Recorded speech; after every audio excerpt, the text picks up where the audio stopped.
C'est dans le petit village de Tronquoy que s'est déroulée cette année la Marche des chrétiens. Pour sa 10e édition, une soixantaine de marcheurs se préparaient à arpenter les sentiers de la région.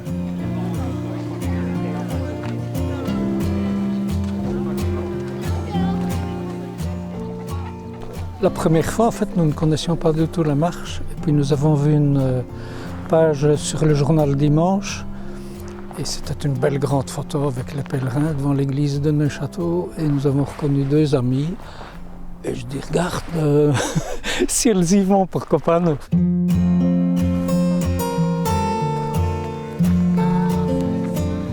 Organisée par des paroissiens du doyenné de Neufchâteau, cette randonnée spirituelle permet à chacun de se ressourcer.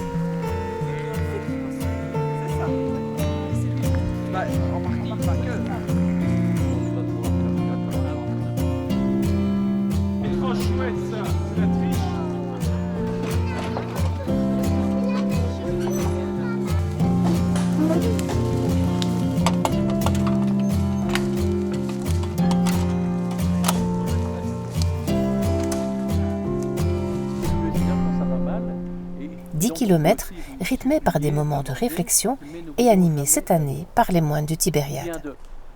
La louange et la gratitude. Vous savez, si vous êtes un peu en difficulté... En fait, c'est un peu ça l'idée, c'est de se retrouver en se questionnant, en étant interpellé par nos orateurs qui chaque année viennent nous parler d'un thème différent. Hein. Bon, cette année-ci, c'est « Loué sois-tu Seigneur » pour toutes tes créatures. C'est un peu c'est Saint François d'Assise, c'est l'encyclique du pape François et Frère Marc nous en a très bien parlé. Et si je parle avec cette petite poule, c'est pour que vous reteniez cette parabole que si vous souffrez, si vous êtes replié dans votre coquille, priez jusqu'à ce que la coquille se casse et qu'il vous donne de sortir de votre tombeau. Et je dirais que je crois beaucoup à la persévérance. On pourrait prier 5 minutes, mais regardez un peu parfois une émission à la TV, ça dure 2 heures parfois, ou un beau film. Mais prenez le temps, je ne dis pas qu'il faut prier 3 heures, mais de temps en temps de durer dans la prière jusqu'à ce que la paix du cœur soit là. Faites-vous tout petit, vous aussi devant Dieu. Frère Marc, aujourd'hui vous avez mis vos sandales dans les pas de Saint François d'Assise. Oui. Saint François d'Assise avait une passion, c'était la nature. J'ai l'impression que c'est la vôtre aussi.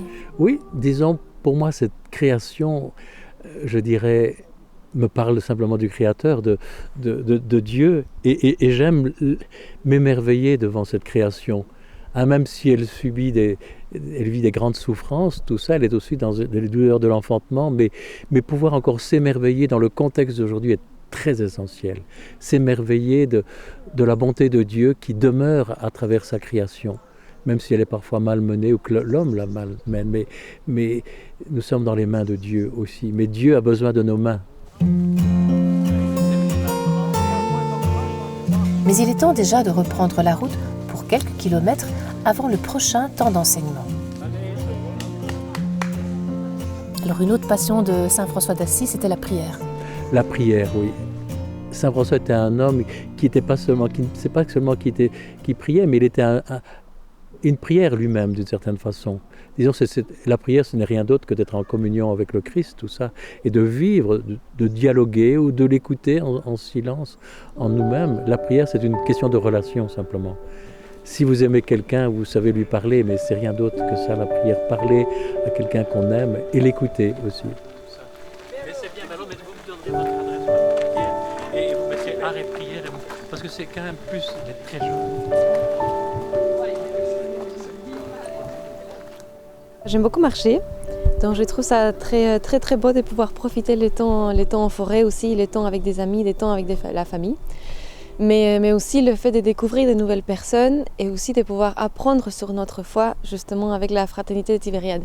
Je suis très proche à la fraternité des Tibériades et le fait que ce soit aussi Frère Marc qui anime un petit peu cette marche, enfin, ça me réjouit énormément de pouvoir apprendre aussi de son expérience et de tout ce qu'il a à nous partager aussi sur les différents enseignements ou la vie de Saint François, quoi.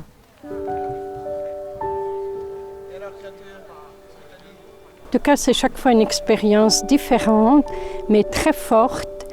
Et j'aime beaucoup aussi l'esprit du groupe. On ne connaît pas nécessairement, on fait connaissance. Il y a plein d'échanges très importants qui se font. C'est un dialogue avec les autres différent.